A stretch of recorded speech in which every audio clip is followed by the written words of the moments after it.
Сәлеметсіздер ме? Бүгін тағы да мен жатыр анатомиясына келетін болсақ, бізде жатыр мойны, жатыр түтікшелері аналық без. Жүктілік болу үшін бізге осының барлығы қажет. Яғни жатыр арқылы сперматозоид келіп, түтікшелерден өтіп, осында аналық безбен, ұрықпен кездесіп, оплодотворение болады. Сол эмбрион осы түтікшелер арқылы түсіп, жатырдың ішіне жабысады. Сол процесс болу керек.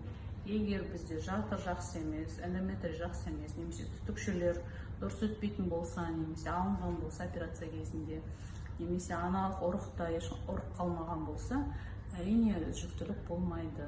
Сондықтан көбісін сұрайды, егер жатыр түтікшелерің болмаса, жүктілік бола ма деп сұрайды. Қалай ойлайсыздар?